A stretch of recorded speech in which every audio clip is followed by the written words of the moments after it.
What's up guys, Tevy here, back again with another episode of Let's Play Paper Mario and the Thousand Year Door. In the last episode, we made our way up to the final door for Chapter 7, so now all that's left is check out my badge loadout so you guys know what I'm working with going into this fight against the Chapter 7 boss. And as you can see, I did switch out my defense plus for power plus because I felt like I wasn't really taking that much damage, so I don't really need the defense. I'd rather have the extra offense going into this. Go ahead and put in the access key, and as always, we're going to lead off this fight with Goombella, just so I can get a read on the enemy.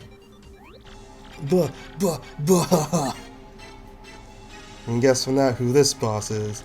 I've been waiting for you. Oh man, have I been waiting, and I hate waiting. You again? You've been waiting, huh? Well, so what? What's that supposed to mean? Blah, I'll tell you what it means. I used a crystal star to lure you here, so that I could take all your crystal stars. How brilliant is that, huh? And you want to know the best part? Your little Peachy girl isn't even here anymore. So Peach totally was here. Where did you take her, you huge weasel? Blah, blah, blah. Look, I'd never tell you the plan. That's novice villain style. No, I won't be doing anything like that. Sorry, really guys. So, ready for showtime? You guys are going to be the perfect workout for Magnus von Grapple 2.0.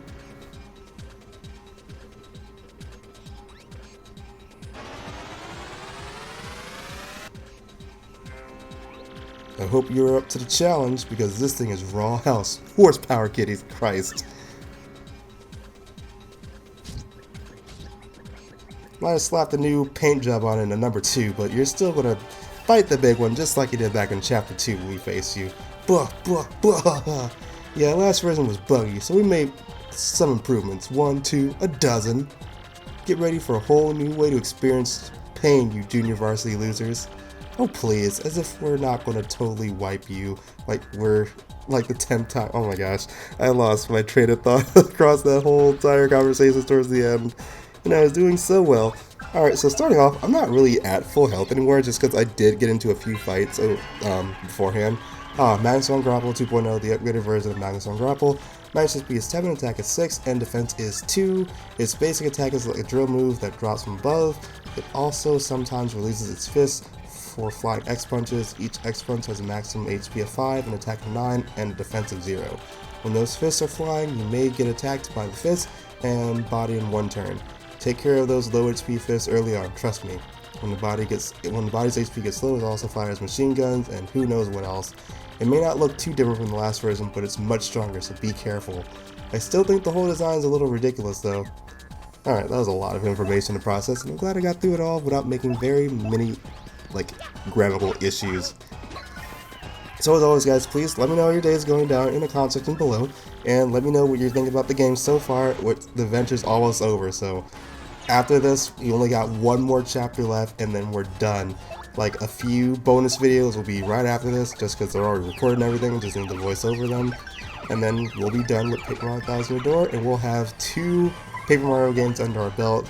I'm fairly certain I'm going to do Super Paper Mario at some point. As for the other games that come out later on, I do have a way to emulate handheld games now, so I don't want to outright say I'm not doing them. However, I will outright say I'm not doing Sticker Star. I absolutely hate that game, so I will not be playing that one. But I might do other Paper Mario games, but as of right now, Sticker Star, that one's definitely out. The other one's up in the air. Anyway, switch out to Vivian just because when the fists come out, I want to have an extra way to deal damage for the whole group, so I can get rid of them all at once while still attacking the main body, just because he does have a lot of HP, so I'd rather get him out the way as soon as possible so I don't risk the chance of me, dying. Since I do have the power up badge on here, my attacks deal more damage. However, I could have blocked that a little bit better and actually reduced it, but that's the trade-off I had to deal with by taking off my defense in exchange for more power. But it's going to work out in the end. Don't trust me, it'll work out in the end. Just keep on building up that special meter so I can eventually refill everything if I need to. I'm going to go ahead and use Power Lift just so I can increase my attack capabilities even further and possibly my defense if it allows me to. So we've seen this before, not really a difficult thing to do, however it does get annoying when the mushrooms start lining up more than the arrows. So we got, alright, so far pretty good. Got +2 on both offense and defense, so we'll be able to defend ourselves pretty well and deal some decent damage. Oh, he's starting to get worried because he's starting to lose. But he still has some tricks up his sleeve because what bad guy doesn't? So here goes the machine gun whom Dylan mentioned. He sucks up the crowd and he uses them as live ammunition. Eat this, and he just sends it all at us. Well, he's gonna send all at Vivian since I'm in the back. Honestly, like, I feel like it would be a lot more funnier if, like, the bigger crowd members deal more damage than the smaller ones. And even with, like, oh, I am really trying to kill him now that I used that, power-up drink, or I forget what it's called. Because this is gonna deal a lot of damage. Because it stacks up. Got 11 right there. However, being huge does make it difficult to do stylish moves. And thankfully, with that defense up we decided to like tank that hit a bit. Gonna try a spin jump and see how much. Ooh, wow, that was a lot. So hopefully I'll be able to actually finish him off with Vivian. I don't see why I wouldn't be able to. Does a simple save fish powered up? Yep. Okay, yep, that's it. Because that residual burn is going to finish him off right with his attack, which was pointless because you're done. Dying. And that we get 30 star points. And that's the last time we'll be dealing with Lord Crump. Rodus!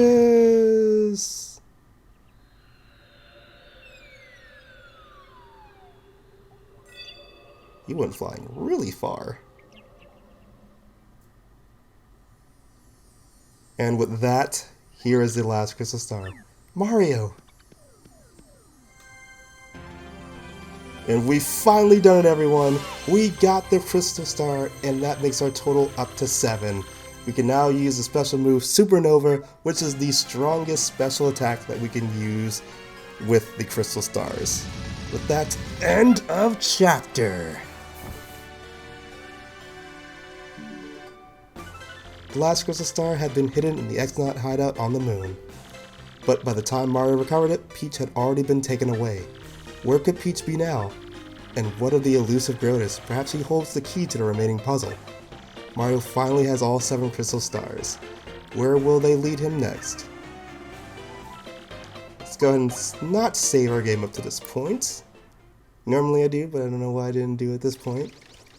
And we don't really have Peach interludes anymore, and I'm pretty sure we're done with Bowser interludes as well. Oh, never mind, still got one more Bowser one left. Well, we're here. Now where's the stupid Posture Sanctum? Crystal Star's there, right? So they say, your pureness, and lo and behold, there it is now, right behind you. I don't know what kind of voice I gave her. It changes so often. Great, about time something worked out for old Bowser. In we go.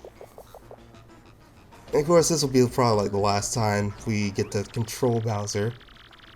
Oh, okay, no, don't do that.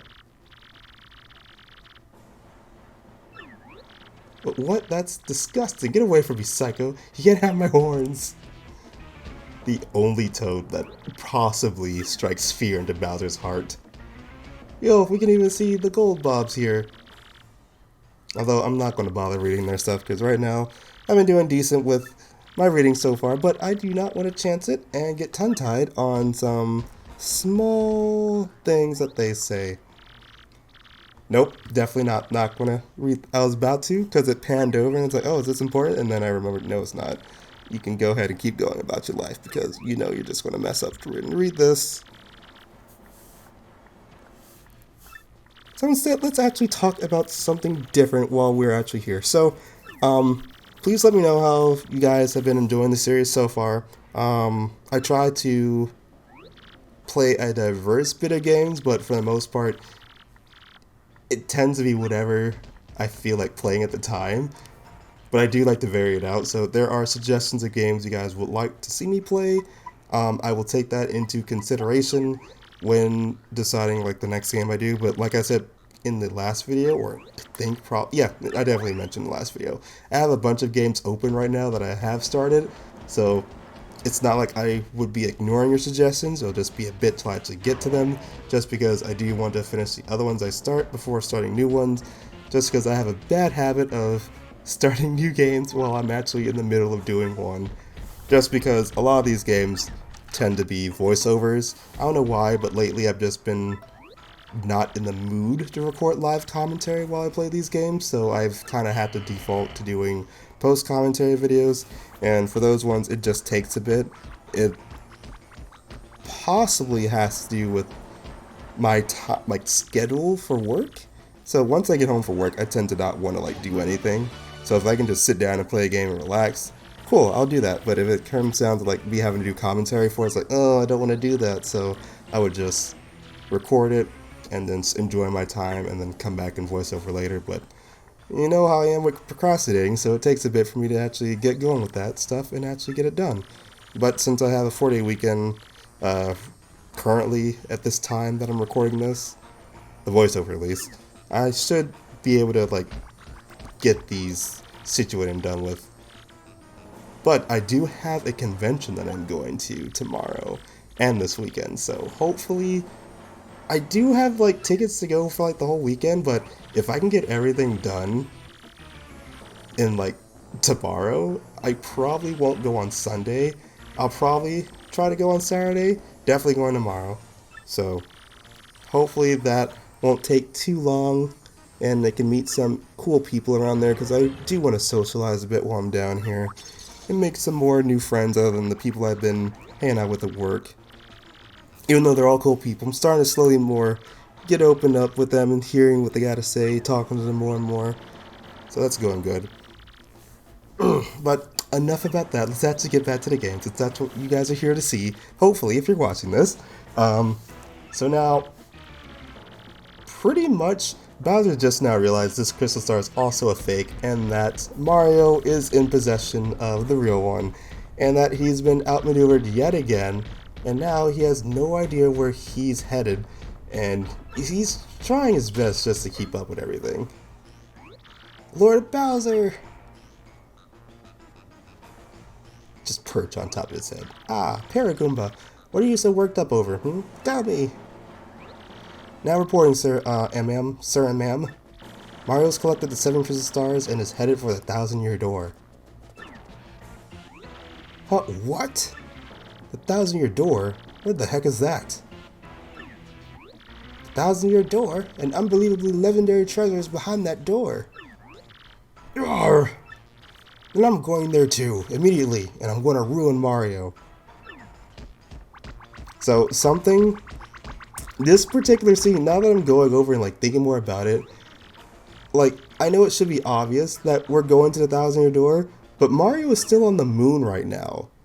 So, one, how do they know Mario is going to the 1,000-year door if we're still on the moon and there's no way for them to know what we're doing?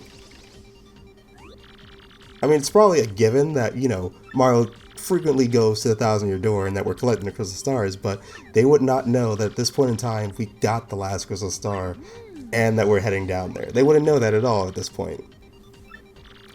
So let's go ahead and head back to 1,000-year door, you know, since that's where they want us to be at. But we don't really know a way actually how to get off this place yet. So the only place left for us to actually go is sub-level 4, and now that we've beaten the boss, that means Tech's room should now be unlocked. But if you remember correctly, in the last Peach interlude, Grotus did find out that Tech was helping Peach and decided to delete his programming, so we don't fully know if Tech is still here or not. You know, mentally. Where are we?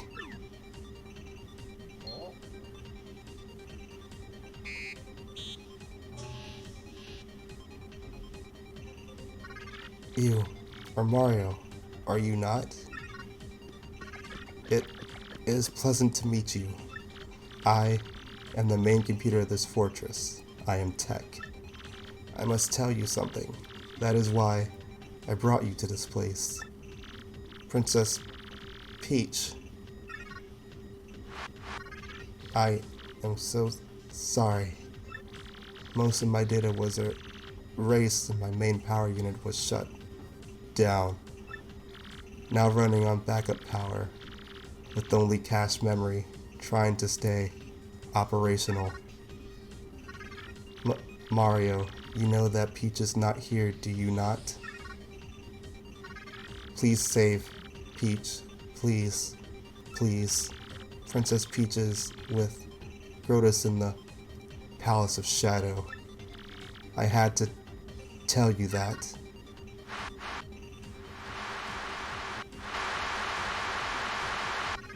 But backup power failing.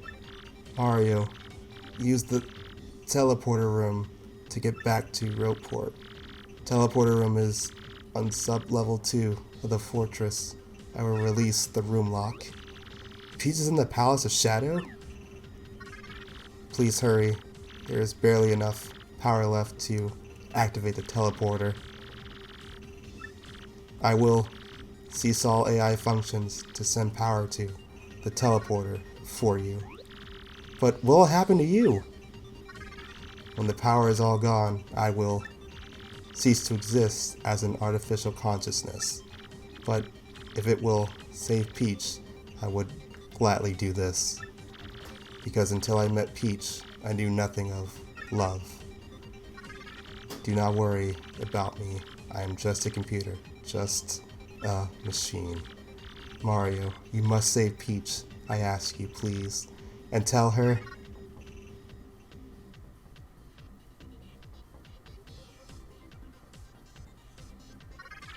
thank you for me. We understand, Tech. So, hurry to the teleporter room. Now. Mario, save her.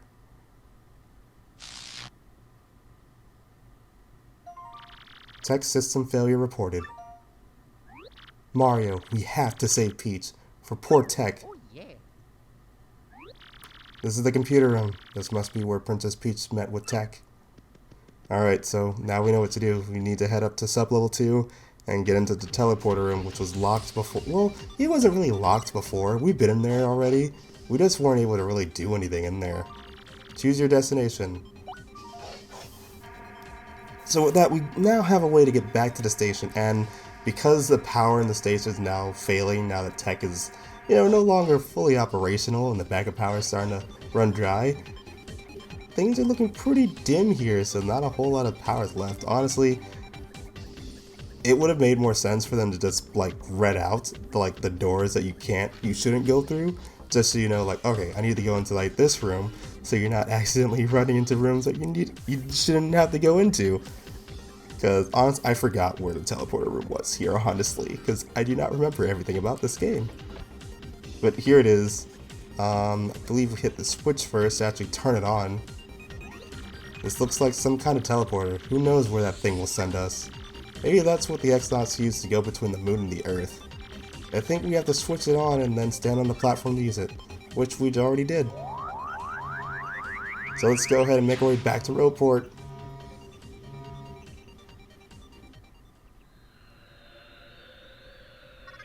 Peach, goodbye.